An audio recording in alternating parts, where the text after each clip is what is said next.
ordinances, I delivered them to you. But I would have you know that the head of every man is Yahushua, and the head of every woman is the man, and the head of Yahushua is Yahweh. Y'all don't take his ball. Every man praying or prophesying, having his head covered, dishonoreth his head. But every woman that prayeth or prophesies with her head uncovered, dishonoreth her head. Nationality. For that is even all in one, as if she were shaven. So that's saying, when you pray or when you get in these scriptures, cover your head. That's you showing respect. If you have a husband, it would be to your husband. If you don't have a husband, it's respect to Yahushua, who we call Jesus Christ. So we want to make sure we're showing him that respect. Without that respect, there's no way in the world that we'd be able to expect him to hear us. So I'll read it for you. Okay. But every woman that prayeth or prophesied with her head uncovered dishonoreth her head. For that is even all one, as if she were shaven. So it's saying pretty much, I'll read on because it explains it. For if a woman be not covered, let her also be shorn. But if she is shamed, but if it be a shame for a woman to be shorn or shaven, let her be covered. So if it ain't a shame for you to walk around bald-headed, your head needs to be covered. All right? Really? So for the sisters, yes, the praying and prophesying. The reason why you see most sisters wear their head covered all the time, it's not a commandment to wear it all the time, but what it is you want to pray without season. You know what I'm saying? So if you're praying without season, it's like keep it on your head. You understand what I'm saying? Because you don't know when you're gonna pray. You don't know when you may need to pray for somebody, right? You don't know when you may have to prove something through the scriptures. Oh no, I don't have my scarf. I can't do it. So that's why you see sisters keep their head covered. Not a commandment to have to do it, but if you're praying without season, you want to do it. So if I was a girl and I had cut my hair, yeah, I was gonna give her. So if I was a girl and I cut my hair, do I have to wear it covered? You're not supposed to cut your hair. With women that really For men, we you know, some brothers they still edge their hair. Me, I don't. But you know, men shouldn't cut their hair. Women, yes, you can cut your hair. You can, you know, what they call it, clip the ends. You can do stuff like that. You know, you can braid your hair. You know, it's just you don't hold those things as beauty of a woman. I mean, if a woman, yeah, you're gonna be beautiful, but it's meaning that you don't put that over the Lord. Okay, you don't put that like, you know, your beauty over the Lord. Don't walk vain. You know, be shame faces, modest apparel. Okay, and since I bring up apparel, let me go ahead and give you this real quick. Well, no, get the brother get this. All right. Go ahead. So this is another prerequisite to our prayers, right? It's something that I did not know until I didn't know any of these until I came to the truth, but this is something I definitely had no idea of, right? All right. Yet, if they shall bethink themselves in the land whither they were carried captives, so this is the land where we're carried captives, correct? Bethinking yourself means if all of a sudden if you come to the truth and you're like, I need to bethink myself, I need to be better, I need, you know what I'm saying? In the land where you've been carried captive, you bethink yourself, I'm gonna read it from, yet if they bethink themselves in the land whither they be carried captives, and repent and make supplication unto thee in the land of them that carried them captive, saying, we have sinned, we have done perversely, we have committed wickedness, and so return unto thee with all their heart and all their soul in the land of their enemies, which led them away captive, and pray unto thee toward their land, which thou gavest unto their fathers, the city which thou hast chosen, and the house which I have built for thy name. So that's saying pray towards the Holy Land. The Holy Land is Israel, Jerusalem. So from here, the Holy Land is the east. Egypt? Yeah. So that means, so the two prerequisites I just gave you was covering your head, praying facing the east. Okay. So what I do is when I pray is I get my phone out, I look at the compass on my phone, it tells me which way is east, and I pray that way. Okay. So those things are very important. They don't teach that in church because they don't know what the hell is going on. You know what I'm saying? But it's very important for us to know that. That's clear as day. Okay. So let me give you one more. So it says, let's go ahead and go back to Ephesians real quick. It says, Ephesians chapter 5, verse 3. But fornication and all uncleanness or covetousness let it not be once named among you as becoming saints. Covetousness is something that you know, it's unlawful gain. Doing it unlawful. And, you know, transgression of the law, that is sin. To transgress the law, to break the law, right? So you're getting things unlawful, like black people want to be cops and stuff like that. Okay. Now, it can be looked at in many ways, but when you go back to what it came from, there's nothing you can pull. Give me Job chapter 14, verse 2. So it says, put off uncleanness, okay, or covetousness, let it not be once named among you as becoming saints. So don't. And another thing is to oppress your own people. You know, that's what you see happening in many different, you know, there's covetousness in many ways that we try to heap to ourselves, you know, power. You know, this is not your rest. The scriptures say, arise ye and depart. Depart from what? The way of thinking of America, of Babylon the Great. You're supposed to depart from these ways. So covetousness is unlawful gain. You know, getting riches by sin, basically. You know what I'm saying? Yeah. People who deal in the strip club, churches. You know, like the brother brought out about the church, they don't know what's going on because they want money in there. That's what it's all for. It's for show. Yeah. It's for vanity. Vanity is emptiness in the Hebrew. Okay, so I don't want to cut you off. So when they tithe, they're saying tithe, you must say nothing.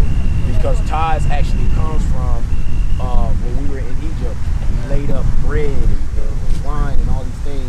We gave those things to the Levitical priests because they didn't have inheritance to the land. Okay, the Levites did not have, they were only priests. So you're supposed to bring food and all sorts of things like that to provide for the church. We're not in Jerusalem anymore, especially knowing that we're Israel now. Yeah. We're not in church anymore. Yeah. So therefore, we now offering, that's something different. Yeah. You can offer to people of understanding, but as it's, go ahead and bring that out, brother, for me. 14 and 2? 14 and 2. It said, can't bring anything clean out of something unclean. Go ahead. 14 and 2, Job 14 and 2. He cometh forth like a flower and is cut down. Hold on, brother. Is that bring anything clean out of something unclean? Or is that am I thinking about 4? Am I thinking about verse 4? Verse 4. Oh yeah, kind. Who can bring a clean thing out of an unclean? Not one. So-called white man came over here and made us whores, made our women whores. Yeah. So-called white man tell us that we can do all these different things that was never clean. Okay, it don't change. Okay, so that's what I'm saying about covetousness. You know, we're not supposed to get unlawful gain in this world. It's another thing that you want to make sure you're not getting into. And oppressing your own people. Now, let me give you one more law real quick. It says in Deuteronomy chapter 22, verse 5, the woman shall not wear that which pertaineth unto a man, neither shall a man put on a woman's garment, for all that do so are an abomination unto the Lord thy God. So, what do you see on the restroom stall? You see, how you know that it's a woman's restroom? Because it has a picture of a woman. With what? How you know it's a woman? With a little kid. And it has a dress on it. With a skirt or a dress. So that if you see me in a dress, okay, if you see me in the dress, you'll be like, how you doing, sis? Come here, the truth. If you see me in the dress, people be like, man, this dude muggy, you know. And if you see a woman in pants, we don't say that, but we do. We lust after her. Or if you're wearing pants, you're wearing something that pertains to a man and it looks like a man. It looks like, man, is that a dude? Or no, in Israel, that comes from the so-called white man. Again, something that has never been clean, right? It comes from Esau, okay? And that comes from something that has never been clean, and you can't bring anything. It has never been clean, and you can't, unclean. You can't clean that up. So we got to get back to laws like that. So with women that have tight pants on, that causes brothers to do what? Lust after the woman, right? And like it says in Matthew, real quick, because why is it called so-called white Matthew chapter 5. Let's see.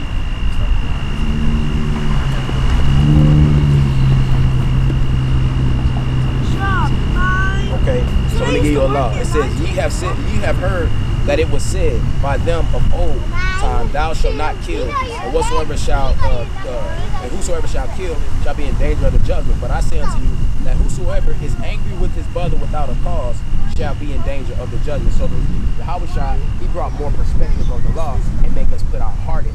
Not just saying, well, I ain't do it. No, he put your heart in because he judged the hearts and minds of men. Okay, that's why it says in, let me get Isaiah 55:7. So it's your heart more so now. Go ahead and read that, brother. It's a lot. Isaiah 55,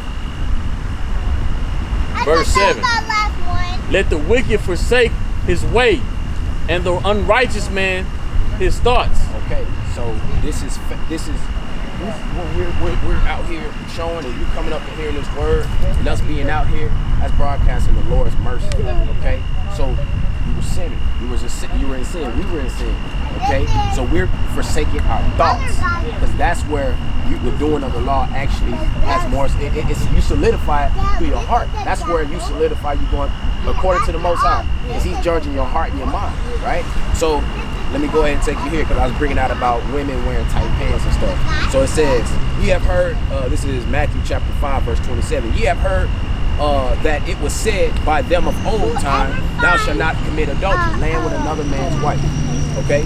But I say unto you that whosoever looketh up on a woman to lust after her hath committed adultery with her already in his heart. See there? So the Lord judges the heart. See? It says that you commit adultery with her in your heart because you're lusting after her. Nobody can see, like, man, is he lusting after her? Yeah. No, that's done in your heart. So that, when that scripture say, forsake his thoughts, go ahead and finish that out, because I think I cut you off. Forsake his thoughts and let him return unto Yahweh. So that's how you return to the Most High. And that's what Yahushua was doing in the Sermon on the Mount on Matthew chapter 5. He was returning them to the Lord because he was doing what? Circumcising their hearts. Okay? So that's how you follow these laws, statutes, and commandments, right? So saying in prayer because all of us, man, this flesh is a hard thing to beat, right?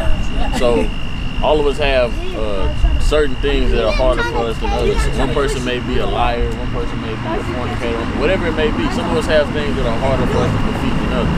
But the only way that we can actually defeat it is by staying in the spirit, meaning continuously being in the scriptures, continuously praying. You gotta pray, and you gotta, like, even myself, I tell myself all throughout the day, Satan, get thee behind me. You know what I'm saying? Because if you don't say that, you'll see those spirits will come upon you, right? So you gotta say, get thee behind me. And you gotta pray, and you gotta ask the Lord to give you pleasing thoughts. You know, forsake your wicked thoughts and give me pleasing thoughts. Give me your spirit. You understand what I'm saying? Like continuously, and you'll notice from the beginning how much difference it makes. You'll start seeing, like, man, I really don't think the way I used to think anymore, right? Because I was talking to my brother about that the other day. Like, you know, I work in the gym, right? So I see women wearing nothing all day long, right? And when I first started working in the gym, I wasn't solely in the truth. I've been working in the gym for 3 years. So, and I've been in the truth for a year now. So, when I used to work in the gym, I used to just be like, and I'd be like all the other brothers in the gym, like, man, the root just saying all kind of wicked things, right? And I really wanted to get away from it even before I was in the truth, because I felt like it wasn't the best way for me to be. It always ends the wrong way when your mind is like that, right? So I couldn't get away from it though. I could not. I mean, like I still would be the same way until I started coming into the truth and I started learning. Like, you know, you have to meditate on this word. You have to pray. You have to remove those spirits out of your body. You have to forsake those spirits. And once I started forsaking those spirits, I started noticing I can walk around the gym, no matter what somebody have on. I'm just like, man, she needs to put some clothes on. Like, that's more of where my mind goes. Like, you need to cover up, sis. You know what I'm saying? It doesn't go to like, ooh, it's more like you need to cover up. You trip. Shame almost for Exactly. Exactly. That's what the spirit will do. That's right, man. Nah, I was saying that's right. Oh, I thought You still? No, I'm still. That's it. I just wanted to say that. 13, 14? Yeah. But it's like in Romans chapter 13, verse 14. But put ye on Yahushua and make not The world calls Jesus. provision for the flesh to fulfill the lust thereof. The reason you know, to explain that to us is Now you know What's something. that? Yahweh Shai. Oh, what we call Yahweh Shai. Yahweh Shai is who we ignorantly call Jesus Christ. I say That's his name in the Hebrew. that's his name in the Hebrew. Yahweh Yahweh Shai. Yahweh Shai, which you know the story of Moses, you know, when he went to the burning bush, what did the burning bush tell Moses to go and tell the people what his name was?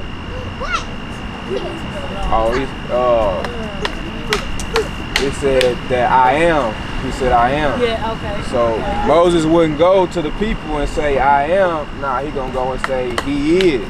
Okay. He is, because he's not gonna be putting that up on himself. Yeah. So when you say the Father's name, when you say the Son's name, you say the Father's name, which so-called Jesus Christ. He said that in the scriptures as well. When you what's you have that? some groups that's gonna call him a Hayat. Okay. Yeah, kind. You know, meaning I am in Jewish tongue. Okay. You know, a Hayat. You know, so it's real. Sound kind of crazy, but the thing is, the letter J. Yeah. Was just invented 400 years ago. So And the name in the Hebrew language at all.